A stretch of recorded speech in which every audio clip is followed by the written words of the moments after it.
Moving on now to the best stories in showbiz and sport. We've got Aidan McGee here, we've got Hayley Palmer here. So where shall we start? I'm going to start with you, Hayley. Now tell us about this diet. More people are interested in Kate Middleton's diet rather than Beyonce's. I mean, here we go. First of all, I've got to say I'm rubbish at DIY as well, Phil, so I can relate to that. I'm also rubbish at dieting as well. Yeah, me too. Snap. So on that note... You don't need to. Oh, well, I don't know about that. But yes, so that's true. Apparently, people are interested in Kate Middleton's diet, more so than Beyonce. There's been a poll that's come out. And I've got to say, I'm quite intrigued as well. It's funny, isn't it, how we all kind of go, oh, I wonder how she does stay so slim. And it's quite funny this week, because she's very slim, isn't she? I mean, she looks so elegant and beautiful. Yeah. I eat a load of rubbish, as you know, Phil. You've seen me, haven't you, in action with my little snacks. And I've actually had a nutritionist message me on Instagram this week and say, I want to work with you, Hayley. So you're going to see me be a healthy, new Hayley Palmer. No more packets of Monster Munch. Is that what you're saying? Is it Hayley? But her sister, Pippa, is very much into sort of the decathlons and running and what have you. So what is the secret of Kate's success? Is it working out? Is it exercise?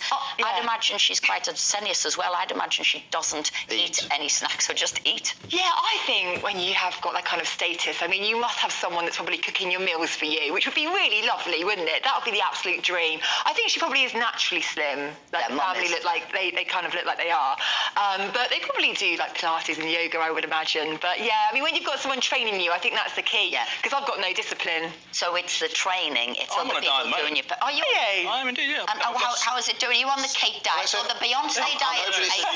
Seafood, eat it now. I'm hoping it's a telling jokes diet. No, it's not. No, more than enough of that. No, I started it about 7 weeks ago. When was I? 13. What have you given up? 13.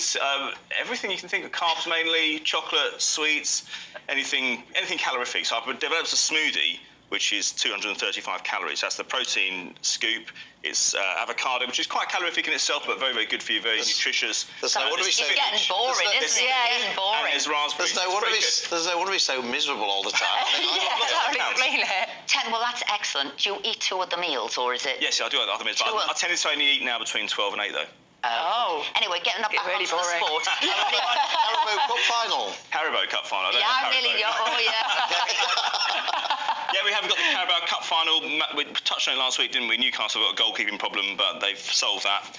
Loris Karius is going to be back in goal. So Esther might remember Loris Karius because he was the guy who conceded those goals and fumbled those goals against Real Madrid back in the 2018 Champions League final, which they eventually lost. So that's tomorrow. But we've got Six Nations. Six Nations, yeah, fascinating again. We've got Scotland, France tomorrow. England go to Wales today. Now, Wales tend to stand up pretty well against England, but they've had this industrial dispute going on with their union, which is showing no signs of abating. And then, of course, this afternoon we've got first up is Italy against Ireland. I think if Ireland win that, they may well go on and take the Six Nations. Well, they should win that, shouldn't they? They should do, yeah, exactly. I mean, three wins in a row. And then tonight we've got some Showbiz boxing. It's not boxing as we know. It's Jake Paul against Tommy Fury. Now, you said you never heard of Jake Paul, Hayley, when offset, didn't you? No, who is he? Okay. He made his money through Vine, but he's fighting a proper boxer tonight. I say a proper boxer. It's Tommy Fury. It's Tyson Fury's younger brother. Now, it all sounds a bit Mickey Mouse, if I'm honest with you, but there's a £15 million purse. It's a pay-per-view deal. It's in Saudi, and the WBC have said if Jake Paul wins, and he's got no pedigree in boxing whatsoever, then they're going to give him ranking points to make him effectively a professional. So we had Gareth A. Davis on this morning talking about it. It's quite a big deal, and there's a lot of snobbery from boxing because it's not real boxing, but I don't think they can ignore the numbers anymore. And I know people will no doubt ask about sort of security, safety measures, what's going on here. They're I'm sure they're trained. They're both trained. Yeah, they're both totally trained. Yeah, Tommy Fury, I say he's not a proper boxer. I wouldn't like to go in with him, even in my new shape, you know. Jude Law, Hayley. Yes, he has had his 7th child, would you believe? This better keep doing movies to pay for all this. This is true. What I want to know is, how does he cope with 7 children? His wife does. This is true. I mean, I know he has got 4 different mothers, and this the wife now, that this is the 2nd child with this the wife. But I just don't know how he does it, because I can't even look after myself. I could just about get myself here to the studio today. How do you do it? And he's got such an incredible career on the movie sets. I just don't understand. It's good that he's balanced them out between a selection of wives, isn't it? So they don't all have to do the 7. What's the age difference then between 1 and 7?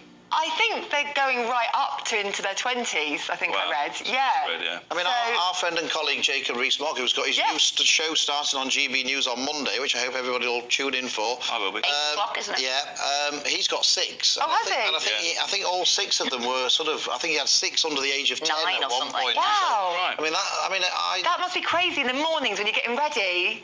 I know. And you want to get in the bathroom. You'd have to have a rotor on the door, wouldn't you? Or a couple of bathrooms. No, well, anyway, Yeah. moving on to David Bowie. We've got quickly David Bowie here. Yes, very at the quickly. Victoria and Albert Museum, there's going to be over 80,000 items there of David Bowie's things like songwriting sheets and lyrics, instruments, costumes. And I just think that'd be really interesting to see everything from the 1960s upwards. As a huge fan, I will definitely be there. Me too. Hey, He's thank you from very Bromley, like much. me. Thank you very much indeed. Now, that's it for this week. Thanks for watching. Now, there's a big special thank you we want to do here because our superstar senior producer, that's it. It's his last programme today. Thank you all that you have done for us, Tom. Thank you very much. We're in safe hands. His name was Tom Hand. We're in safe hands. The rule of television is if you like what's happened, it's down to us. If you don't like what's happened, it was down to Tom. Yeah. That's the rule of television. So that's us. Next, obviously, is Alistair Stewart and friends. Don't go anywhere, and we'll be back next week.